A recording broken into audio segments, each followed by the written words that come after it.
I am not gifted. I'm being direct. I am not gifted at culture. I work really hard on it. I surround myself with really great people, but I want Brynn to go into detail on this because it was her idea years ago to do this. And basically what I knew is I love my team, but my team doesn't feel loved based on the culture surveys that I actually read and heard and listened to. And I was, if I have an extra 20 minutes to do something, I'm a producer, so I'm going to go sell something and call somebody. I'm not naturally hardwired to remembering a birthday or remembering a vacation or whatever. Well, but I'm willing to give money and time of my team to make sure that all that's taken care of. So what does a culture committee look like? Yeah. The other thing about culture committees is that it's as your team grows, it's really hard to know what's important to everyone.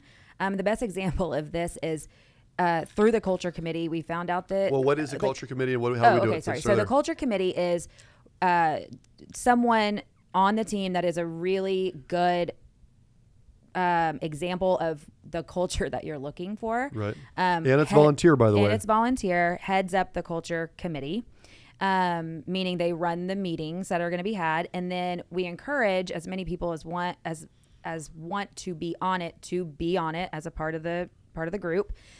We typically have about half of the team that is on the culture committee. They meet once a month or once every other month. And basically it's to cover three main areas.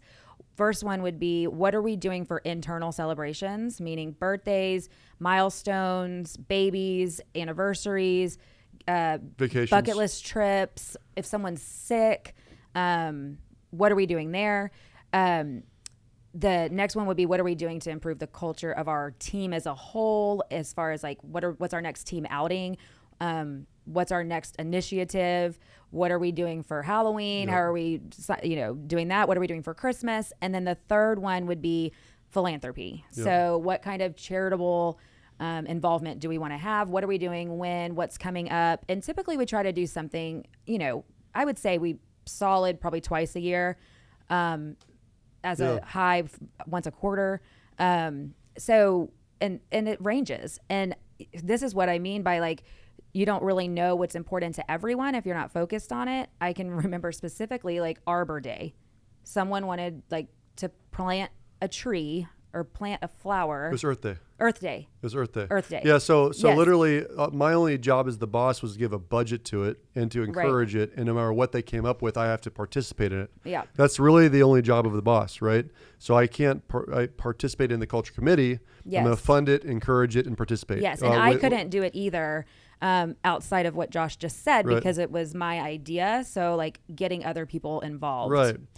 And so I gave this budget and I literally thought, oh, this is stupid. Like they just talked me into a bar tab every month because I got a monthly, amount of money that I was going to give to this culture committee, whatever they want to do it. And literally the culture committee chose to buy and plant a tree. Yeah. And that's what they wanted at the office. They wanted to have a tree, and it's literally, I'm looking down, it's right there. And I was blown away. I was like, holy crap. And I'm an outdoorsman. And I was like, I really appreciated the fact that I would never have thought of that in a million years. Ever. But that's what a culture committee is. And so if you are not the person that, and somebody listening is like, oh my God, I can remember everyone's birthday on my team. Dude, I have to have it on a calendar, and then I still have my secretary text me every single day to remind me who to call and when to do it.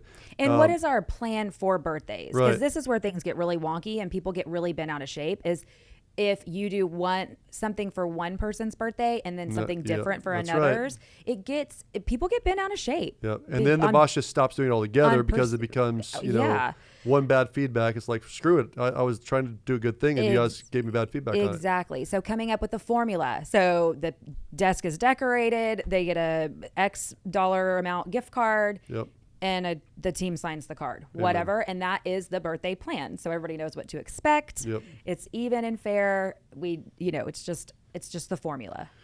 Well, speaking of the formula, I would say that we just came up with a great formula to elevate the culture of your team. So my hope is that if you heard one or multiple that you could do a better job at, that you implement this. And I guarantee you, while it does take some time, energy, effort, and sometimes some money and resources, it is absolutely worth it because the goal long term is to remove the drama, remove the turnover, make hiring, firing, adult conversations easier, generally just enjoy and love the people you work with, because we work and live with those people as much as or more than our own families. And so it's The worth other thing this does too is it. help with recruitment. Oh, absolutely. Big time with recruitment, because people that are happy about work are posting about work. They're talking about it at family functions And birds and of a gets feather fly together. together. And then guess what? Here comes they the come. next person. Yeah.